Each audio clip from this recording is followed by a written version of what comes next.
हिंदुस्तान की मोहब्बत हम बर्दाश्त कर गए। 370 हड्डी कुछ नहीं बोला।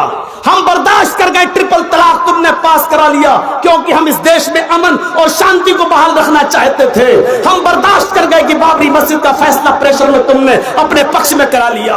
लेकिन आपको दावत देता हूं कि अब को हमारे सामने आए और उस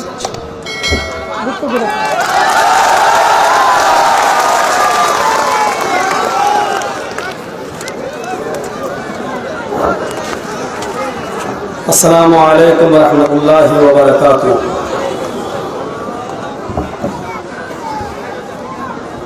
अल्हम्दुलिल्लाहि वहदह वस्सलातु वस्सलामु अला मन ला नबिय्य बअदह अम्मा बअद। औज़ु बिल्लाहि मिनश शैतानिर रजीम। बिस्मिल्लाहिर रहमानिर रहीम। वला तहिनु वला तहज़नु व अंतुमुल अलौना इन कुंतुम मुमिनीन। खामोश मिजाजी तुम्हें जीने नहीं देगी।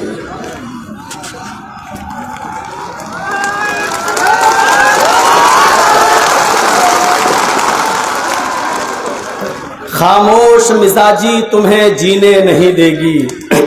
इस दौर में जीना है तो कोहराम मचा दे। स्टेज पर और मंच पर बैठे हुए हमारे निहायत ही मुअज़्ज़ज़ और सम्मानित अहबाब, मित्र, दोस्त, कौम व मिल्लत के रहबरान और जिम्मेदारान और हजारों और लाखों की तादाद में पहुंचने वाली NRC और CAA के खिलाफ जमा होने वाले इस्लाम के और सच्चे मजहब इस्लाम के पक्के गयूरों, बहुत सी बातें आपने सुन ली हैं और सबका मकसद यह है कि CAA के खिलाफ अपना विरोध दर्ज कराया जाए। एक बात याद रखिएगा, ये लड़ाई जो हम और आप लड़ रहे हैं और जिसके लिए यहां जमा हुए हैं, आप ये सोचकर मत बैठ जाइएगा कि अब ये लड़ाई बहुत जल्दी खत्म हो जाएगी। ये लड़ाई खत्म होने वाली नहीं है। अगरचे ये कहा जा रहा है कि इससे किसी मुसलमान को डरने की जरूरत नहीं है, किसी मुसलमान को घबराने की जरूरत नहीं है। 3 स्टेप देखकर इस देश के प्रधानमंत्री नरेंद्र मोदी ने हमारी बुज़दिली और हमारी सुस्ती का अंदाजा लगा लिया है। आपने पत्थर फेंकने वाले आदमी को देखा होगा। सड़क पर अगर एक कुत्ता या बिल्ली हो, उसको पत्थर से मारो, कुत्ता भाग जाता है। बिल्ली को पत्थर मारा, बिल्ली भाग जाती है। और यही 3 स्टेप ट्रिपल तलाक का बिल लाकर मोदी ने एक पत्थर फेंका। उसने हमें बिखरा हुआ समझा। उसने फिर दूसरा पत्थर फेंका। दूसरा पत्थर क्या था? आपको अच्छी तरीके से मालूम है। ट्रिपल तलाक के बाद एक और बिल और किसी न किसी तरीके से सुप्रीम कोर्ट के जजों को अपने अंडर में लेकर और प्रेशर बनाकर बाबरी मस्जिद का फैसला अपने हक में ले लिया। उसने दूसरा पत्थर फेंककर हमारी बुज़दिली और सुस्ती का सहारा लिया। फिर उसने एक और पत्थर फेंका, यह देखने के लिए कि मुसलमान किस हद तक पस्त हैं। कश्मीर से धारा 370 को हटाया और उस पर भी उसने हमारे सब्र का इम्तिहान लिया है। लेकिन इस मर्तबा बेचारा धोखा खा गया, क्योंकि उसने ये पत्थर किसी कुत्ते और बिल्ली पर नहीं, उसने ये पत्थर मधुमक्खी के छत्ते पर फेंका है। उसको अंदाजा है पत्थर फेंकने वाला भी वही, मारने वाला भी वही, लेकिन मधुमक्खियां वह नहीं हैं जो पत्थर फेंकने वाले को छोड़ दें। ये सारी मधुमक्खियां अपने छत्ते से टूटकर मोदी जी तुम्हें ऐसा नोचेंगी, ऐसा खाएंगी कि या तो तुम्हें ये कुर्सी छोड़ना पड़ेगी या तुम्हें सीएए का बिल वापस लेना पड़ेगा। इस मर्तबा तुमने मधुमक्खी के छत्ते पर अपना पत्थर फेंका है। पत्थर, अल्लाह का हर काम हिकमत से भरा हुआ होता है। बहुत से मौलाना लोग यहां पर अपनी अपनी बात कह रहे थे, लेकिन मैं इसको उल्टे तरीके से सोचता हूं। मोदी जी ये थोड़ा सा जो बिल लाए हैं जो सीए के खिलाफ, ये तो मुझे मालूम है कि इनके बाप दादा परदादा सब आ जाएं, भारत से तो हमें कोई निकाल नहीं पाएगा। ये तो फैक्ट है, ये सच्चाई है। हम इतनी आसानी से निकलने वाले नहीं हैं, ना हमें कोई इतनी आसानी से निकाल सकता है। लेकिन हम इसको थोड़ा सा, हो सकता है कि मेरा विचार आप लोगों से अलग हो। मैं ये सोचता हूं कि ये बहुत अच्छा एक इन्होंने जो ये इस्तेमाल किया है सीए का बिल लाकर, एक तरीके से इसमें भी अल्लाह की कोई हिकमत है। हम मौलाना लोग सारे उलमा को और सारे फिरकों में बटे हुए लोगों को एक प्लेटफार्म पर लाने की कोशिश कर रहे थे, लेकिन हम लोग, तेरे पीछे मेरी नमाज नहीं, मेरे पीछे तेरी नमाज नहीं, तेरा जनाजा फला ने पढ़ लिया, निकाह टूट गया, हम लोग इसी में लगे हुए थे। मोदी जी, ये आपका बहुत बड़ा एहसान है, हम मुसलमानों पर बहुत बड़ी कृपा है आपकी कि आपने हम तमाम मुसलमानों की यूनिटी को जगा दिया है और एक प्लेटफार्म पे कायम कर दिया है। एक प्लेटफार्म पर आप हमको ले आए हो। अब जब हम एक प्लेटफार्म पे आ ही गए हैं, तो अब हम सो रहे थे तब तक सपना देख रहे थे। अब हम सपना नहीं, अब इस सीएए को हकीकत में हटा कर दम लेंगे, इसको हटाकर हम सांस लेंगे, और उस वक्त तक हम अपने आप को चैन और नींद की सांस हम नहीं सोएंगे जब तक कि आप यह ऐलान न करें या सुप्रीम कोर्ट इस बिल पर स्टे न लगाए। हम उस वक्त तक, अब तो हमारी औरतें भी जाग चुकी हैं, हमारी महिलाएं भी जाग चुकी हैं, और जब महिलाएं किसी कौम की जाग जाएं तो याद रखना, बड़े बड़े हुकूमतों को तारे दिन में नजर आने लगते हैं। शाहीन बाग की औरतें, लखनऊ की औरतें, और योगी जी, सोशल मीडिया के जरिए मौलवी जर्जीज की आवाज तुम्हारे कानों में जा रही है। सुनो, बंगाल की पुलिस से सीखो, बंगाल के प्रशासन से सीखो किस तरीके से शांतिपूर्वक धरना किया जा सकता है, किस तरीके से प्रोटेस्ट संविधान के आइन में और दायरे में रहकर अमन और शांतिपूर्वक प्रोटेस्ट किया जा सकता है।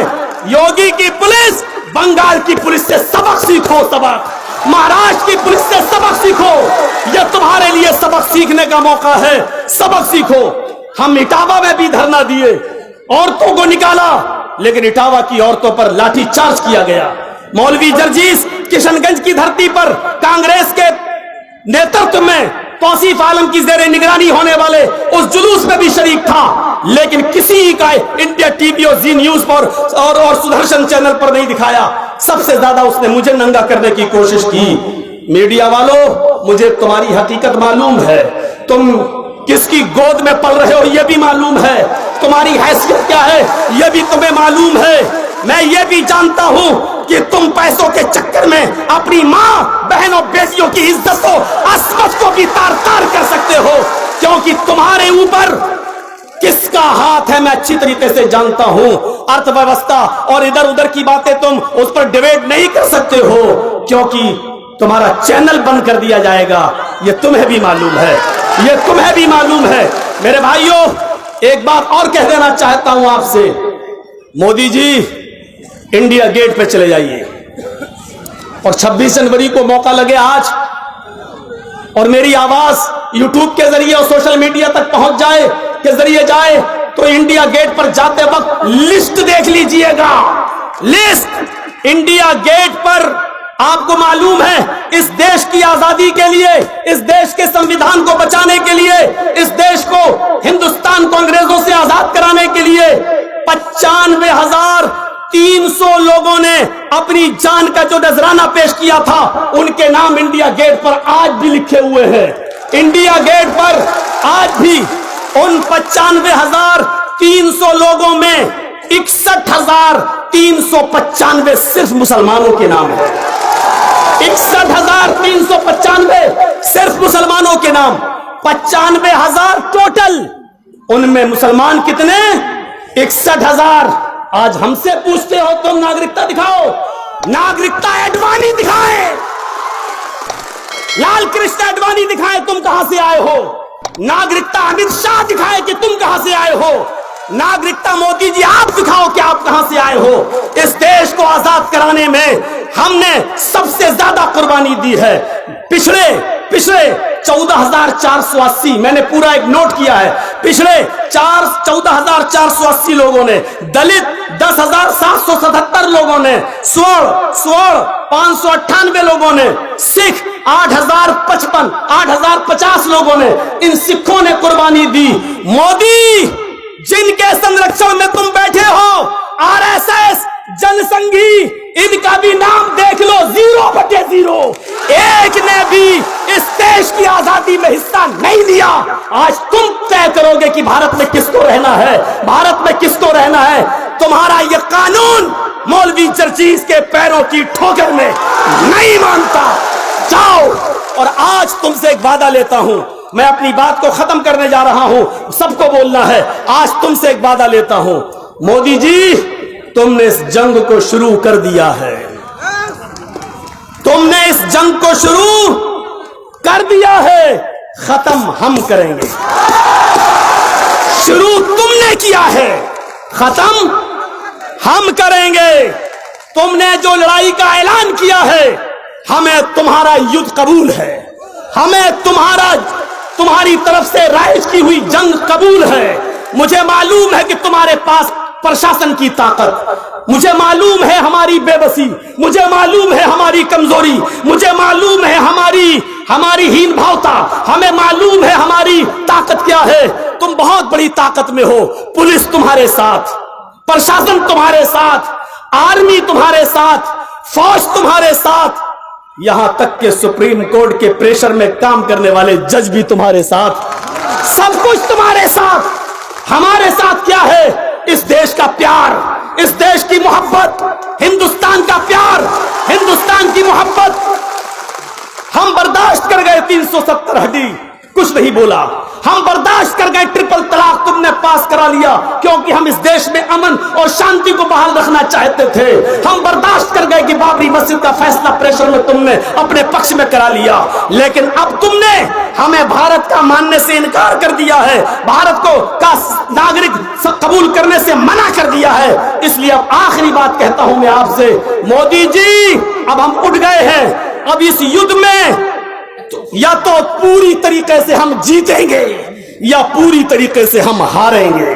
मोदी जी अब ऐलान सुन लो, हम इस बंगाल की धरती पर एक ऐलान करके जाते हैं। अब इस जंग के अंदर या तो तुम्हारी जीत होगी या हमारी जीत होगी। इस जंग में हम या तो पूरी तरीके से जीतेंगे या पूरी तरीके से हारेंगे। जीते तो वतन मुबारक, हारे तो कफन मुबारक, हारे तो कफन मुबारक। जीते तो वतन मुबारक, हारे तो कफन मुबारक। किसी भी सूरत में भारत नहीं छोड़ेंगे, रहेंगे इसी में, इसी मिट्टी में, और यहीं पर दफन हो जाना दोबारा कर लेंगे। हमारी बॉडी को भारत की मिट्टी मिल जाए यही काफी है। हम दिन भर में 5 मरतबा नमाज पढ़कर इस देश की धरती को चूमते हैं 5 मरतबा। हमें इस देश की धरती का गद्दार न कहा जाए, इससे तुमसे ज्यादा हक हमारा है, तुमसे ज्यादा हकदार हम इस मुल्क में रहने के हैं। यही चंद शब्दों के बाद आपसे रुखसत होते हैं। यही आए तो पैमान लेकर उठिएगा कि जीते तो वतन मुबारक, हारे तो कफन मुबारक। जय हिंद, जय भारत, हिंदुस्तान जिंदाबाद, डॉक्टर अंबेडकर का संविधान जिंदाबाद, भारत जिंदाबाद, संविधान जिंदाबाद, अंबेडकर जिंदाबाद। सारी सेकुलर पार्टियों और विपक्षी दलों का मोस्ट वेलकम स्वागत, जिन्होंने हमारे इसमें हिस्सा लिया है और अब सब हमारे साथ आ चुके हैं। सारी विपक्षी पार्टी, गए दिन के तन्हा था मैं अंजुमन में, गए दिन के तन्हा था मैं अंजुमन में, अब यहां मेरे चाहने वाले और भी हैं। अस्सलाम वालेकुम रहमतुल्लाह।